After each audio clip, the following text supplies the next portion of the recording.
Criola die heeft er in het verleden daadwerkelijk een stiefmoederlijke behandeling gehad.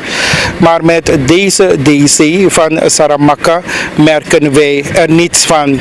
Ook de parlementariërs van Saramacca, in het bijzonder Jayant Lal Bihari, doet zijn uiterste best om ons uit vele noden weg te halen, geven de heren Leming en Watson, bestuur van de Criola, aan in een gesprek met TBN Prime Alert. Zoals u weet, de calamiteiten deed zich voor dat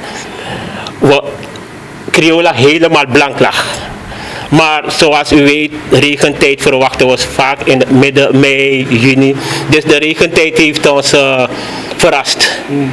En het was eigenlijk hoger dan de voorgaande jaren, juist. En ik mag nu ook de eerlijkheid gebiedt het mij om de zaken naar voren te brengen zoals het is. Gelijk toen wij zagen van dat water, we stonden blank, hebben we gelijk contact opgenomen met de DC. De DC op haar beurt heeft ons gelijk gebeld van kijk, tegen 11 uur moeten we daar zijn op kantoor bij haar. En u begrijpt, 9:30 ongeveer, over 9:30 meneer Watson, hebben we er gebeld. Gelijk met haar hebben we de zaak besproken. Ze zei van kijk, er is een ministervergadering nog, hoe heet het ook alweer? Ja, een raadvergadering, zoiets nog. Maar na het besluit, dan krijgen we gelijk te horen wat zij zal doen. Gelijk nadat het besluit genomen was dat Saramacca 2 machines kreeg, heeft ze ons gelijk gebeld. De dag na donderdag, moet u begrijpen, woensdag waren we daar en donderdag was die machine reeds hier. Jammer dat het een korte boommachine was, het kon niet doen wat het eigenlijk moest doen, het voldeed niet echt. Maar toch heeft de DC moeite gedaan om het probleem te verhelpen. Dus daarom zeg ik dat we de DC bijzonder dankbaar zijn. Maar omdat we zagen van het probleem is niet verholpen, maar de overheid maar voor 2 machines gezorgd. Gelukkig zodat wij een assembleelid hier hebben, meneer Jayant Lal Bihari. Hij bood zijn hulp aan, maar alleen moesten wij dan nog afstemmen met de DC. Want u begrijpt, de DC is dan degene die vanwege de centrale overheid de vertegenwoordiger is hier in Saramacca. We hebben haar gebeld. Ze moest dan afstemmen met minister OW. Niet lang daarna, een dag of 1, heeft ze ons gebeld. En ze zegt, ze gaat medewerking verlenen, zodat het probleem van Criola verholpen wordt. En inderdaad, ik zei reeds, ze heeft ons gebeld dat ze haar toestemming reeds gegeven heeft aan meneer Lal Bihari. Meneer Lal Bihari op zijn beurt heeft van gelijk een machine gestuurd naar hier. En ik mag niet jokken, het is een lange boommachine. Tot nu toe hebben we zeg maar de helft van het probleem opgelost. We zijn nog bezig in het veld, de ringdammen en lekkages op te werpen en ook te dichten.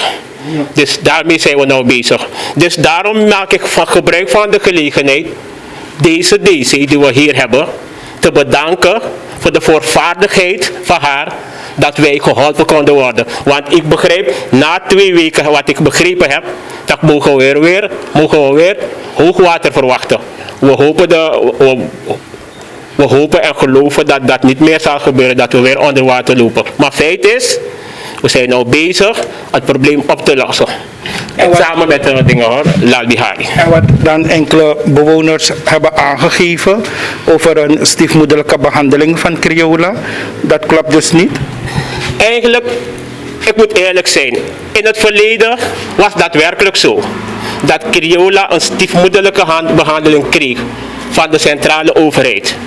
Maar we mogen toch wel tevreden zijn en eerlijk zijn dat er thans de zaken is gaan veranderen. Ik zei u reeds, deze DC heeft gelijk hulp aangeboden. De voorgaande DC's hebben het ook zo gedaan. Dus nu kunnen we toch wel iets anders zeg maar anders praten over de zaak. We krijgen nou aandacht van de overheid. Maar zoals u weet, wat wij zullen zijn, is wat wij van onszelf zullen maken en accepteren. Als we aan de kant blijven zitten, dan gaat er ook geen zaken opgelost worden. Wij zitten in de put, dus wij moeten dan roepen naar hulp. En zolang we roepen naar hulp, dan krijgen we het. Indien wij het niet krijgen, dan zullen we ook onze stem laten horen. En ik zeg het, ik ben gewoon tevreden, blij dat er een paar bewoners zijn opgestaan om ook hun stem te laten horen. Ook al willen ze zich afgeven op het bestuur, geef niet, het mag. Daarvoor zijn we als bestuur, om alles te incasseren. Want wij zijn bestuur om alles van Crioula Tawayari te adopteren. Als er iets misgaat en zij denken dat het misgaat, dat wij ons werk niet doen, hebben ze alle recht. Maar ik zeg, we zijn altijd bezig in het veld.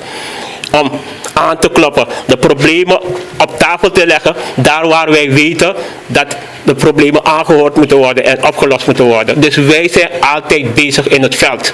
Dus ik zeg van, we zijn de DC nogmaals zeer herkentelijk, minister. En deze man, ik zeg altijd, de man met een gouden hart, meneer Lal Bihari. Want ondanks hij niet in de regering zit, heeft hij zijn hulp aangeboden. Zoals hij het reeds eerder bewezen had. Dat hij dan klaar staat om zijn district te helpen. Zonder dat er ergens een bedrag voor hem vanwege de overheid gealloceerd moet worden. Met andere woorden, hij is niet bereid te gaan declareren en te vragen van betalen jullie mee. Het is gewoon gratis dat hij het doet, belangeloos doet hij het voor de gemeenschap. Daarom ben ik bijzonder blij voor hem.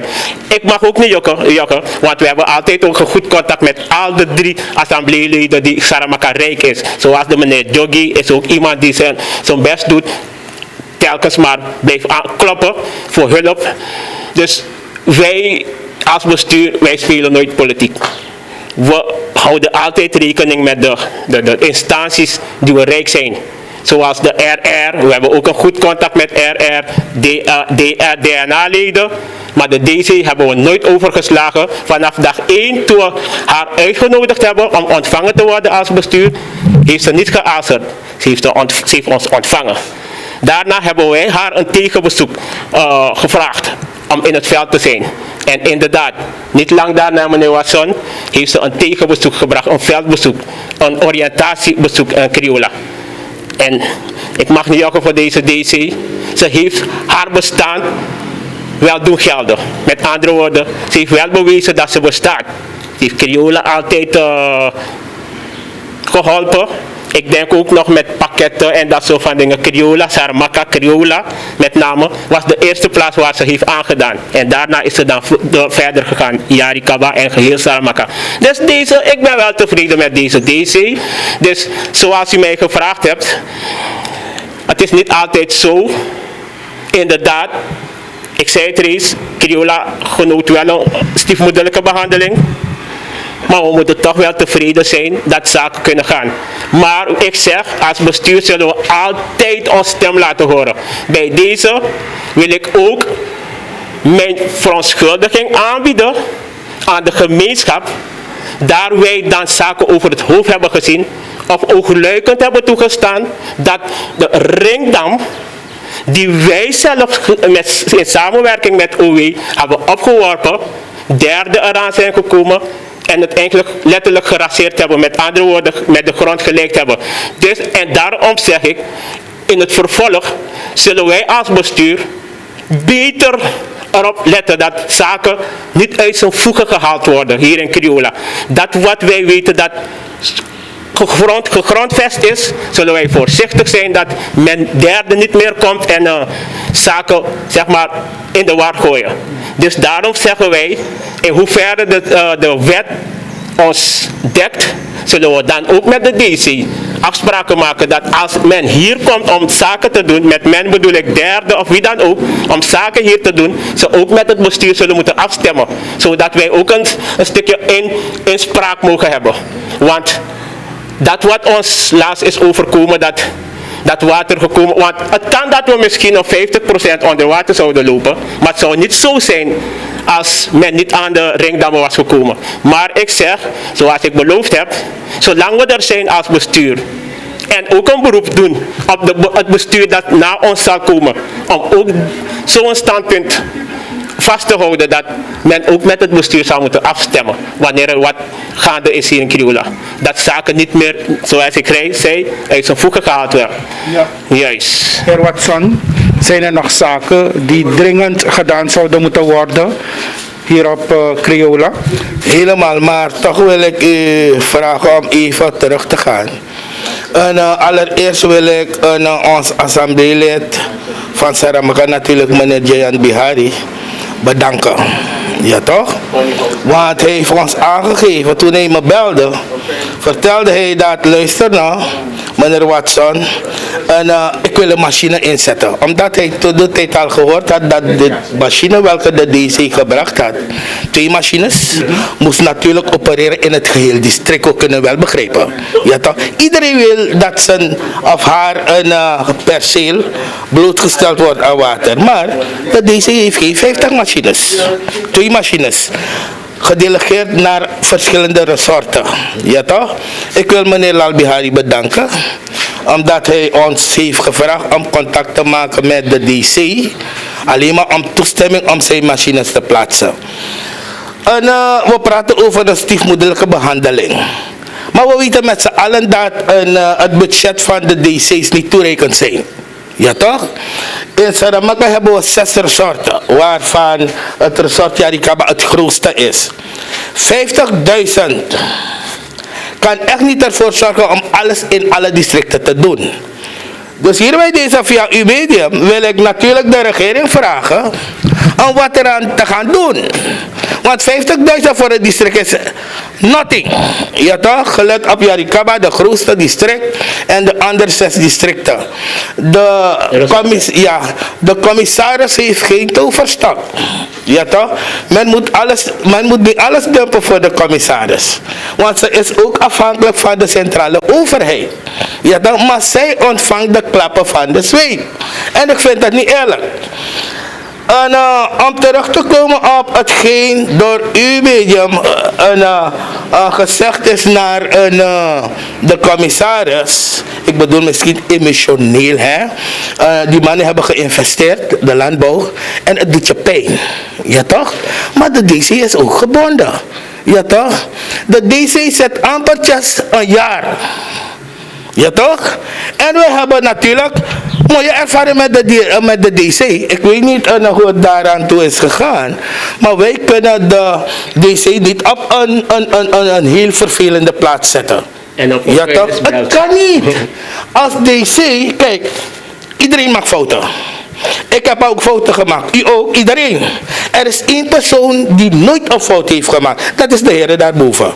Dus wanneer je zegt, luister nou, Watson is die goed, dan moet je ervan overtuigd zijn dat je beter moet zijn, dat je nooit in de fout bent geweest. En dan beginnen we te tellen vanaf jouw babyjaren tot het jaar welke je hebt. Begrijpt u? Maar u moet begrijpen dat wij als bestuur, we ondersteunen de DC. Je hebt geen andere keus. Zij is burgermoeder of burgervader. Als de DC in de fout is gegaan, dan moet het gecorrigeerd worden. Zo simpel is het. Die mevrouw is geen God. Alleen de Heer daarboven mag geen fouten. Welk mens hier op aarde kan mij zeggen dat hij nooit een fout heeft gemaakt? Iedereen. Ja, toch? Maar dan moet de persoon de ruimte krijgen om zich te corrigeren. Ja toch? En wanneer we praten dat we jongeren de kans moeten geven, dan moeten we de DC ook de kans geven, toch? Is een jongere, natuurlijk, meneer Ganesh, soms wil je bepaalde dingen zeggen, hè? En de DC geef ik niet de schuld. De minister geef ik niet de schuld. Maar als blijkt dat een DC meer dan een aantal beleidsadviseurs en beleidsmedewerkers heeft. Een minister heeft bijna 15 van die zaken. Dan vraag ik me af, dan moet zo'n DC of zo'n minister geen fouten maken. Want daarom heb je adviseurs die een goede advies moet geven. Meneer Ganes, als ik de president zou zijn, met Yagi alle die beleidsmedewerkers. Want kijk, al die beleidsmedewerkers, kijk in welke vaarwater we nu zitten. Kijk wat er nu zitten. Problemen. Wat voor adviezen geven die mensen? Ja toch? Ja, ik zeg, als men me heeft goed bevonden om minister te worden, moet ik geen beleidsadviseur worden. Wil betekenen, de beleidsadviseur gaat mij voordragen wat ik moet doen. Dat ben ik niet waard. Ja toch? Ik moet de contouren kunnen geven. Ja toch? Wat voor beleidsadviseur heb ik nodig? Ik geef beleid en dan moet ik natuurlijk een juridisch groep hebben om te toetsen of juridisch ik geen problemen heb. That's it. Maar beleidsadviseur op beleidsadviseur en kijk waar we nu zitten.